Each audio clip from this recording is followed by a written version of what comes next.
Hello बच्चों, let's see the question. The question says, which is not dissolved by dilute HCl? Option A, ZnS. Option B, MnS. Option C, barium sulfide. Option D, barium sulfate, BaSO4. तो हमें ये बताना है कि इन चारों में से कौन सा ऐसा है जो कि डाइल्यूट HCl के साथ रिएक्शन को नहीं करता, या जिसको रिजॉल्व नहीं करता dilute HCl. So first of all, we will write down the key concept, and the key concept is number one, Zn and Mn are more reactive than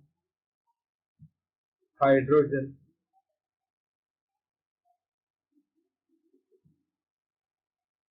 so they can displace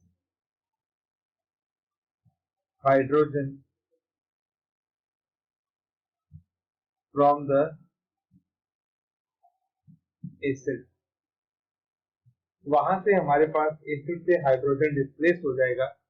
तो हमारे पास जब acid displace होगा तो obvious सी बात है, फिर वो उसके अंदर एसिड के अंदर डिसॉल्व हो जाएंगे. दूसरा, एज बेरियम +2 and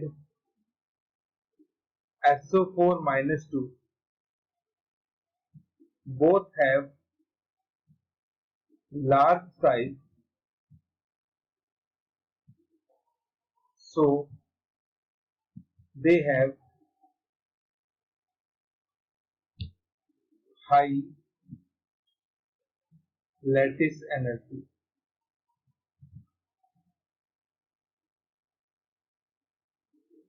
उनकी लैटिस एनर्जी बहुत ज्यादा हाई होती है.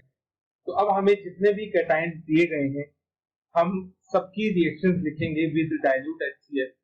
तो first of all, zinc sulphide with dilute HCl, तो जिंक हाइड्रोजन को डिस्प्लेस कर देगा और हमारे पास बनेगा ZnCl2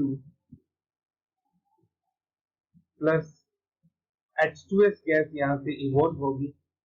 तो इसका मतलब जो ZnS है, it is soluble in HCl. वही दूसरा हमारे पास है MnS. When it reacts with dilute HCl, हमारे पास बनता है MnCl2.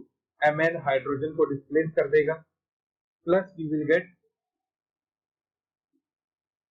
हमारे पास बनेगा H2S. तो इसका मतलब जो MnS है वो भी सॉल्युबल हुआ इनसाइड द डाइल्यूट HCl. अब थर्ड हमारे पास है बेरियम सल्फाइड. तो बेरियम सल्फाइड जो होता है,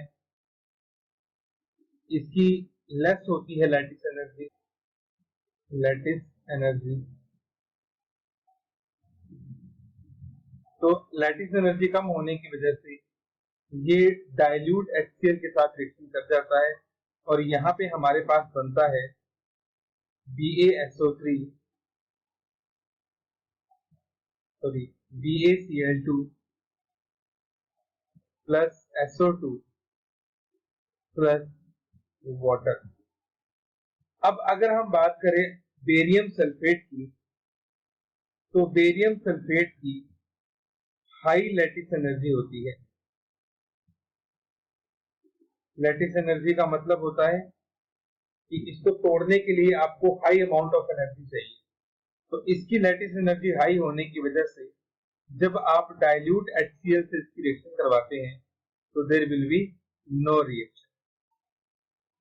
तो जो बेरियम सल्फेट होता है वो डाइल्यूट HCl के अंदर डिसॉल्व नहीं होता है. तो यहाँ पे ऑप्शन नंबर ए रॉन्ग है, बी रॉन्ग है, सी रॉन्ग है, D is the correct answer.